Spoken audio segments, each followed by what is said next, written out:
नमस्कार मंडळी. Diabetes special या सिरीजच्या तिसऱ्या भागात तुमचं पुन्हा एकदा खूप खूप स्वागत.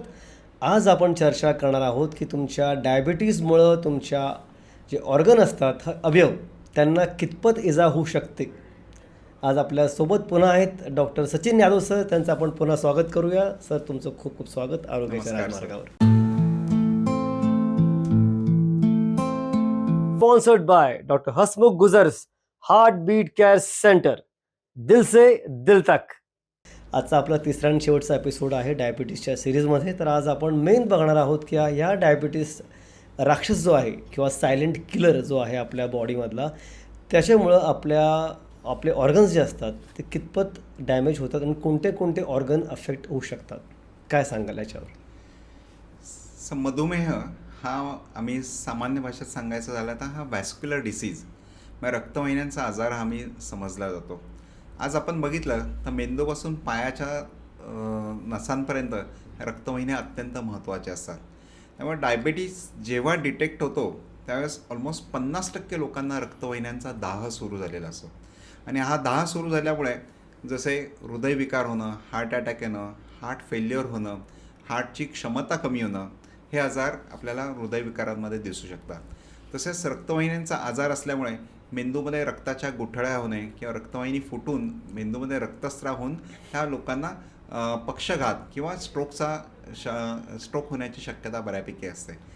तसेच किडनीवरती ह्या डायबिटीजचा सगळ्यात महत्त्वाचा परिणाम होऊन किडनी फेल्युअरचं सगळ्यात महत्त्वाचं कारण जर आज बघितलं तर डायबिटीज आणि ब्लड प्रेशर हे आपल्याला दिसून येतं.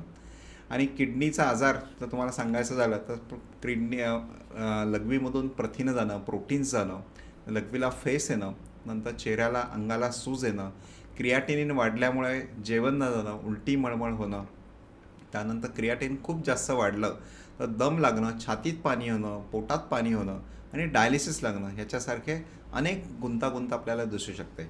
डोळ्यांच्या बाबतीत बोलायचं झालं तर डोळ्यांवरती मोतीबिंदू होणं, डोळ्याचे इन्फेक्शन्स होणं, त्याच्यानंतर डायबिटीस अनियंत्रित राहिला तर डोळ्याचा जो पडदा असो, ज्याला आपण रेटायना म्हणतो, तर त्याच्यामध्ये रक्तवाहिन्यांचा पुंजका किंवा ॲन्युरिझम्स तयार होतात आणि त्याच्यामध्ये ब्लिडिंग झाल्यामुळे आपल्याला दृष्टी जाऊ शकते. तर असे डोळ्याचे सुद्धा अनेक गंभीर आजार आपल्याला मधुमेह लोकांमध्ये दिसू शकतात.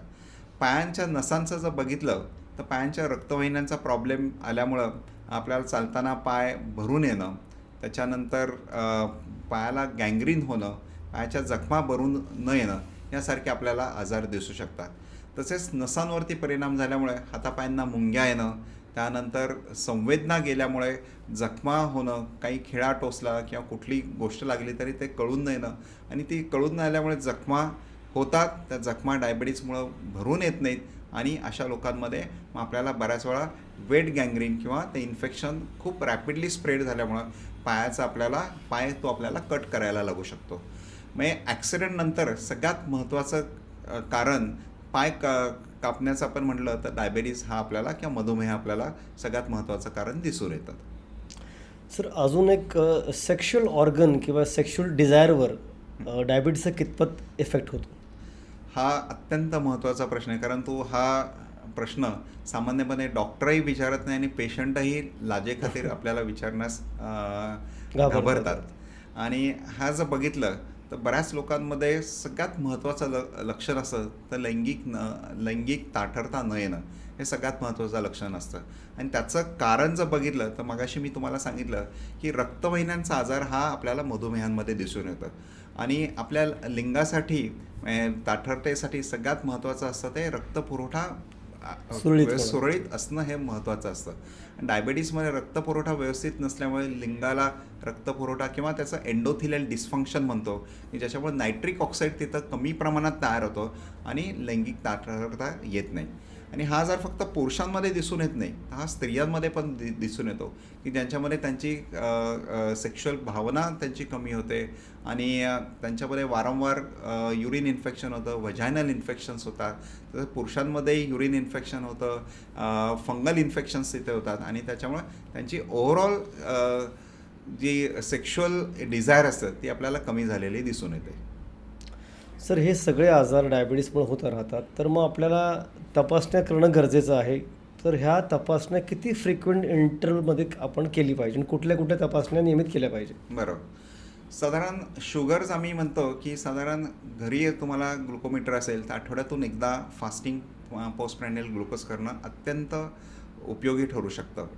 ते नसेल तुमची शुगर चांगली कंट्रोल असेल तर 3 महिन्यातून एकदा किंवा महिन्यातून एकदा तरी फास्टिंग पी शुगर करणं गरजेचं आहे. HbA1c दर 3 ते 4 महिन्यांनी करणं गरजेचं आहे.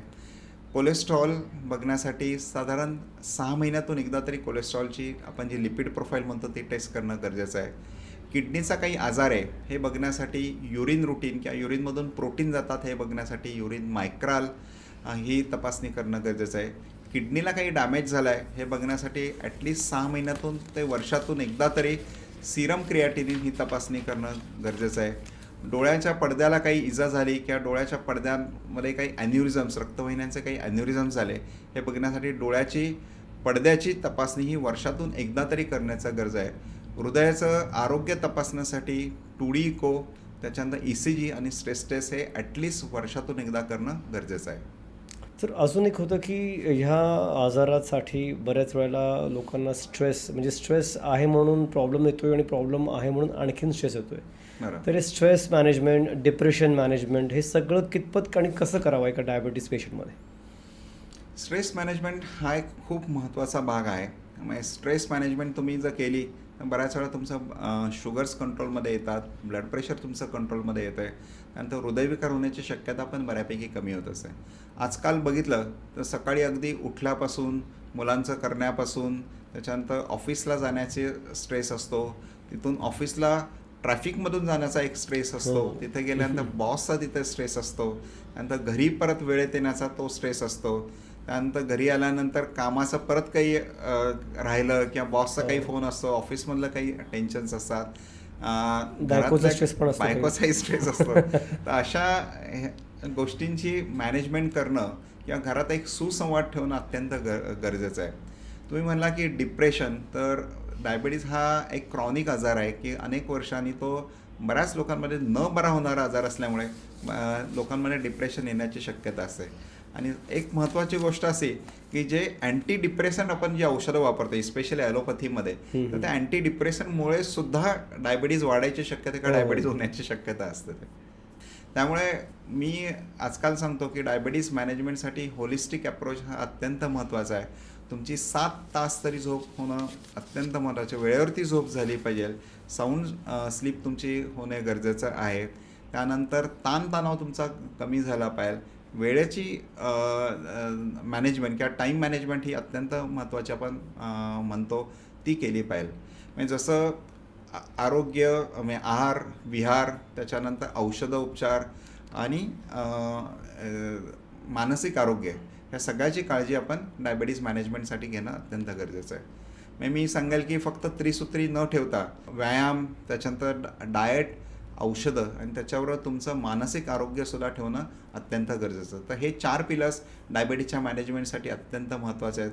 आणि असा जो करेल तो डायबिटीज अत्यंत इझिली फेस करू शकेल किंवा त्याची डायबिटीजची मॅनेजमेंट अत्यंत सोप्या पद्धतीने होऊ शकते आणि तो हेल्दी लाईफ नक्कीच जगू शकतो. सर, अजून एक महत्त्वाचा मुद्दा की व्यायाम हा जो लोक म्हणजे सोयीस्कररित्या करत नाहीत, म्हणजे आज वेळ नाही की आज बाबा दमलोच आहे, पण त्याचं महत्त्व खूप आहे. तुम्ही काय सांगा त्याबद्दल? बरोबर. सो व्यायाम म्हणजे आजकाल आपल्याला व्यायाम करण्यासाठी आपल्याला जिममध्ये जायला लागतं. पूर्वीचं लोकांची लाईफस्टाईल बघितलं आहे तर मी शेतात चाललो आहे, 3 किलोमीटर चाललो आहे, 3 किलोमीटर चालून आलो आहे, ही इतकं सहज आहे का मी सायकल आज 5 किलोमीटर सायकलिंग करून आलो आहे. तर इतकं पूर्वीच्या लोकांची राहणीमान चांगली होती. तर व्यायाम हा डायबिटीजच्या मॅनेजमेंटसाठी अत्यंत महत्त्वाची गोष्ट आहे. आणि फक्त शुगर्स कंट्रोल राहत नाही तर यांनी तुमचं हृदयाचं आरोग्य पण चांगलं राहतं, तुमच्या नसांचं आरोग्य चांगलं राहतं आणि ओव्हरऑल तुम्हाला खूप हेल्दी आणि फिट असं वाटायला लागतं. तर व्यायाम सांगायचं झालं तर डायबिटीजमध्ये कमीत कमी 30 ते 45 मिनटं तुमचा हा सर्वांगिक व्यायाम होणं अत्यंत गरजेचं आहे. आज आपण सांगतो की 35 मिनटं चाला, 45 मिनटं चाला. ते सांगायचं काय तर काही न करण्यापेक्षा काहीतरी करावं याच्यासाठी ॲटलिस्ट जे आपले मांडीचे स्नायू सगळ्यात मोठे असतात त्यांना व्यायाम झाला तर तुमच्या जी साखर वाढलेली ती कमी होण्यास मदत होईल, तुमची इन्शुलिन सेन्सिटिव्हिटी तुमची वाढेल आणि तुमचं हृदयाचं आरोग्य हे चांगलं राहू शकतं. तर मी व्यायामासाठी सांगेल की तुम्ही एक दिवस रेजिस्टंट एक्झरसाईज करा, एक दिवस योगा करा, एक दिवस कार्डिओ करा, एक दिवस सूर्यनमस्कार करा, एक दिवस जॉगिंग करा, स्विमिंग करा, सायकलिंग करा. असं व्हरायटी ऑफ एक्झरसाइजेस तुम्ही करणं अत्यंत गरजेचं आहे. चालणं हा व्यायाम नक्कीच आहे, परंतु त्याच्यावर तुम्ही बाकीचे फ्लेक्सिबिलिटी एक्झरसाइजेस, रेजिस्टन्स एक्झरसाइजेस केला तर तुमच्या शरीराला त्याचा जास्तीत जास्त बेनिफिट होतो. ज्या लोकांना गुडघ्याचा प्रॉब्लेम आहे त्यांनी सायकलिंग करावं, त्यांनी स्विमिंग करावं. ज्या लोकांना पाठीचे प्रॉब्लेम असेल त्यांनी फ्लोअर एक्झरसाइजेस करणं अत्यंत गरजेचं आहे. जी तरुण मंडळी असेल ज्यांचं वजन जास्त आहे त्या लोकांनी रेजिस्टन्स एक्झरसाइजेस केलं तर त्यांचं डायबेटीस रिव्हर्सल होण्याचे सुद्धा चान्सेस आपण चांगल्या प्रकारे सांगू शकतो. तर मला वाटतं एक्झरसाईज हा अत्यंत महत्त्वाचा पार्ट आहे डायबेटीस मॅनेजमेंटसाठी. जसं आपण आहार म्हणतो, त्याच्याबरोबर व्यायाम म्हणतो, औषधं म्हणतो, तर व्यायाम हा नक्कीच डायबेटीस रिव्हर्सल किंवा डायबेटीस इन्शुलिनची सेन्सिटिव्हिटी वाढवण्यासाठी अत्यंत महत्त्वाचा भाग आहे. ग्रेट. सर अजून काही सांगाल आमच्या प्रेक्षकांसाठी एक शेवटचं टिप्स की बाबा ह्या गोष्टी तुम्ही टाळाव्यात, ह्या गोष्टी ओव्हरऑल आपण जे समराईज करूया 3 एपिसोडचं, बरोबर. की काही ठराविक गोष्टी तुम्ही करायलाच पाहिजे आणि काही ठराविक गोष्टी तुम्ही ह्या टाळल्याच पाहिजेत. बरोबर. तर मी आज प्रेक्षकांसाठी सगळ्यात महत्त्वाचा मेसेज देऊ इच्छितो की डायबेटीज हा आजार आपल्याला कमी करणं अत्यंत गरजेचं आहे. मी म्हणेल की डायबेटीसचा आज एपिडेमिक आला आहे. आपण कोविडचा एपिडेमिक आपण किंवा पॅन्डेमिक बघितला तसं डायबेटीसचा एपिडेमिक आलेला आहे. कोविड तरी काही काळापुरता मर्यादित होता, परंतु डायबेटीस असा आजार आहे की ज्याच्यामुळे तुमचे अनेक अवयव निकामी होऊ शकतात. प्लस हा आजार तुमच्या पुढच्या पिढीतही जाण्याची शक्यता असते. त्याच्यामुळे तुम्ही आजपासून त्याची सुरुवात करा की योग्य आहार तुमचा असला पाहिजे, योग्य व्यायाम तुमचा असला पाहिजे, स्ट्रेस मॅनेजमेंट तुमची असली पाहिजे आणि ही जी काही त्रिसूत्री असेल किंवा सूत्री असेल तर ही तुमच्या मुलांमध्ये, तुमच्या फॅमिलीमध्ये बिंबवणं अत्यंत गरजेचं आहे. म्हणजे डायबेटीसच्या माणसाला एक वेगळा आहार, मुलांसाठी वेगळा आहार, आईवडिलांसाठी वेगळा आहार असं न ठेवता सगळ्यांसाठी एक आहार असला पाहिजे की जो हेल्दी आहार आहे आणि ज्याच्यामुळे ओव्हरऑल कुटुंबाची आपण आरोग्य हे चांगल्या प्रकारे ठेवू शकतो. अशी सुरुवात आपल्या स्वतःच्या कुटुंबापासून केली तर आपण समाज नक्कीच चांगल्या प्रकारे किंवा समाज हेल्दी आपण करू शकतो. तर मी डायबेटीसच्या निमित्ताने एक सांगू शकेल की आज मी डायबेटीस 20 वर्ष झालं ट्रीट करतो आहे, परंतु लोकांचे जे आजार किंवा कॉम्प्लिकेशन्स बघितले तर prevention I would say is better than cure. त्यामुळे प्रिव्हेन्शन हे तुमच्या घरापासून सुरुवात झाली तर ते आपण समाजामध्ये चांगल्या प्रकारे बिंबवू शकतो. खूप छान सर, तुमचं खूप खूप धन्यवाद. आज फार छानरित्या आम्हाला तुम्ही माहिती दिली डायबिटीज कसं कंट्रोलमध्ये ठेवावं, काय खावं काय नाही खावं आणि लाईफस्टाईल मॉडिफिकेशन्स काय करावेत. अतिउत्तम. तर मित्रांनो, बघत राहा आपला हा आरोग्याचा राजमार्ग आणि पुन्हा भेटूया पुढच्या एका नवीन सिरीजमध्ये एका नवीन एक्सपर्टसह. आणि मुख्य म्हणजे आपला चॅनल बघणं आणि सबस्क्राईब करणं विसरू नका. लाईक करा आणि शेअरसुद्धा करा. धन्यवाद. धन्यवाद सर. धन्यवाद. Thank you. Sponsored by doctor Hasmukh गुजर्स heart beat care centre. दिल से दिल तक.